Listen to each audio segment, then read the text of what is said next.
സംവിധായകനായ ലോകേഷ് കനകരാജ് ആദ്യമായി നായകനെത്തിയ ചിത്രമാണ് DC.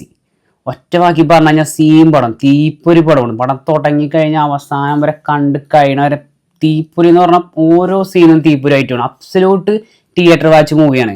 സിനിമയുടെ ടൈറ്റിൽ കാർഡ് കാണിക്കണ ടൈം തുടങ്ങി, ആ നിമിഷം തുടങ്ങിയിട്ട് ഈ സിനിമയിൽ വർക്ക് ചെയ്ത ആൾക്കാർ ആരൊക്കെയാണെന്ന് കാണിക്കുമ്പോഴുള്ള ബാക്ക്ഗ്രൗണ്ട് സ്കോറും കാര്യങ്ങളും അവിടെ നിന്ന് കിട്ടി തുടങ്ങും രോമാഞ്ച വിഷയം. പിന്നെ ക്ലൈമാക്സ് വരെ ഒരൊറ്റ രോമാഞ്ച വിഷയം മൂഡിൽ അങ്ങോട്ട് പോയി പിന്നെ ഓരോ സീൻ കഴിയുന്നതോറും അതൊക്കെ മേലെ നമുക്ക് രോമാഞ്ച വിഷയം കിട്ടുന്ന സീനാണ് അരുൺ മാതേശ്വരൻ ഇതിനകത്ത് ഒരുക്കി വെച്ചേക്കണത്. ഭയങ്കര ഇമ്പാക്റ്റ് ആയിരുന്നു സിനിമ കണ്ടപ്പോഴാണെങ്കിൽ.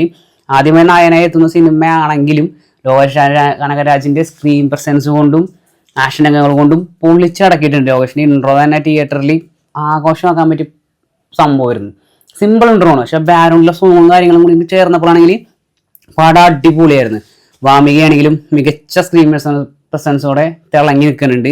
ഇവർക്കൊപ്പമുള്ള മറ്റു 3 കഥാപാത്രങ്ങളുണ്ട്. ഇവരുടെ 3 പേരൊപ്പമുള്ള അവരുടെ പേര് കറക്റ്റായിട്ട് അറിയില്ല, പക്ഷെ അവർ അടിപൊളിയായിരുന്നു. ഇതിനകത്ത് ഓരോ കഥാപാത്രത്തിനും അതിൻ്റെതായ ഓരോ സ്റ്റോറിയും കാര്യങ്ങളൊക്കെ ഉണ്ട്. പക്ഷെ ആ ഇമോഷനും കാര്യങ്ങളൊക്കെ നമുക്ക് അടിപൊളിയായിട്ട് കണക്റ്റ് ആവുന്നുണ്ടായിരുന്നു. പ്രേക്ഷകരിലേക്ക് ആ ഇമോഷനും കാര്യങ്ങളും കണക്റ്റ് ആയിട്ട് എത്തും. ഇൻട്രോയിൽ ബ്ലോഗും കാര്യങ്ങളൊക്കെ പീക്കായിരുന്നു. അതിനുശേഷം സിനിമ മറ്റൊരു ലെവലിലേക്കാണ് കൊണ്ടുപോയത്. ആഘോഷിക്കാൻ പറ്റിയ എല്ലാ ഇതിനകത്തും ഉണ്ട്.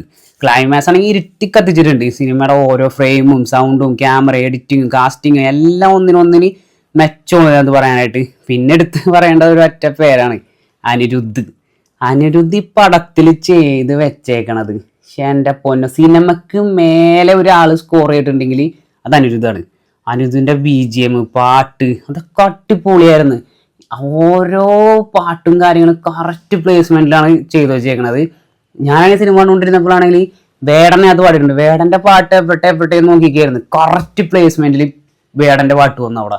അത് വെറുതെ കിട്ടിക്കാച്ചി സാധനമായിരുന്നു കാണിച്ചത്. കുറേ നാളുകൾക്ക് ശേഷമാണ് ഒരു സിനിമ കണ്ടിട്ട് മനസ്സ് നിറഞ്ഞ് തിയേറ്ററിൽ നിന്ന് ഇറങ്ങി വരുന്നത്. ദേവദാസ് ആൻഡ് ചന്ദ്ര ഒരു പക്ക തിയേറ്റർ ഡിമാൻഡിങ് മൂവിയാണിത്. വലിയ സ്ക്രീനിൽ തന്നെ പോയി കാണണം.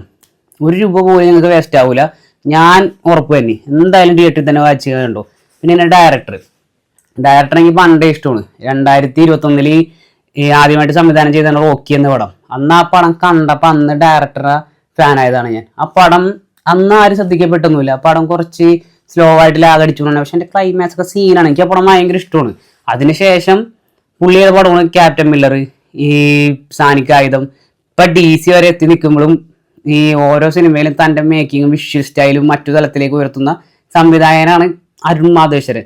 തമിഴ് സിനിമയിൽ തന്നെ ഇത്രയും സ്റ്റൈലിഷ് ആയിട്ട് ആക്ഷൻ കൊറിയോഗ്രാഫി, ഒരു ഗ്യാങ്സ്റ്റർ സിനിമ ഇത്രയും ഗംഭീരമായിട്ട് അവതരിപ്പിച്ച് നമ്മുടെ മുന്നിലെത്തി നമ്മളെ കൊണ്ട് കൈയടിപ്പിക്കുക എന്ന് പറഞ്ഞിട്ട് അരുൺ മാതേശ്വരൻ കഴിഞ്ഞിട്ട് വേറെ ആരും ഉണ്ടോയെന്ന് എനിക്ക് സംശയമാണ് തമിഴിൽ. പക്ഷെ പുള്ളി അടിപൊളിയാണ്. കാരണം വയലൻസ് വെച്ചിട്ട് ആക്ഷൻ ചാനൽ ചെയ്യണമെന്ന് വെച്ച് കഴിഞ്ഞാൽ ഇച്ചിരി പാടാണ്. പുള്ളി അത് നമുക്ക് തന്നു പീക്ക് എക്സ്പീരിയൻമെൻ്റ് ആണ്. എനിക്ക് അനിരുദ്ധിനെ എൻ്റെ പൊന്നോ പറയാനായിട്ട് വാക്കുകളില്ല. സിനിമ എന്തായാലും ഇങ്ങനെ തിയേറ്ററിൽ തന്നെ പോയി വാച്ച് ചെയ്യണം. അടിപൊളി പടം. OTT ഒന്നും വരാനായിട്ട് ആരും നോക്കിയിരിക്കരുത്, തിയേറ്ററിൽ തന്നെ പോയി കണ്ടോ. ഇപ്പം ഈ പടത്തിൻ്റെ ആ സോങ്ങും കാര്യങ്ങളൊക്കെ ഇറങ്ങിയപ്പോൾ തന്നെ ആണെങ്കിലും ഇൻസ്റ്റാഗ്രാം റീൽസും കാര്യങ്ങളൊക്കെ കൊണ്ട് നമ്മ കണ്ടിരിക്കണേ. പക്ഷെ അതൊന്നല്ല, അത് തിയേറ്ററിൽ പോയി ആ സൗണ്ടിലൊക്കെ ഇരുന്ന് കാണുമ്പോണ്ടല്ല അനിരുദ്ധ് ശരിക്കും പടച്ചിട്ടുണ്ട്. അടിപൊളിയായിട്ട് കേട്ടിട്ടുണ്ട്. അരുൺ മാതേശ്വരനാണെങ്കിൽ എന്നടാ പണി വെച്ചെടുക്കുക എന്നുള്ള ചോദ്യമായി പോകും ഓരോ സീനും കാര്യങ്ങളൊക്കെ കാണുമ്പോൾ. ഡയറക്ടറെയും സമ്മതിക്കണം, ഇതിനകത്ത് വർക്ക് ചെയ്തേക്കണം എല്ലാവരെയും സമ്മതിക്കണം. എല്ലാവരും അടിപൊളിയാണ്. എല്ലാവരും തിയേറ്ററിൽ തന്നെ മസ്റ്റായിട്ട് പോയി വാച്ച് ചെയ്യേണ്ട പടമാണ്. എല്ലാവരും പോയി തിയേറ്ററിൽ പോയി തന്നെ കണ്ടോ. ഒരു വേസ്റ്റ് ആക്കണ്ട. ഞാൻ ഉറപ്പ് തന്നെ എന്തായാലും തിയേറ്ററിൽ പോയി തന്നെ കണ്ടോ.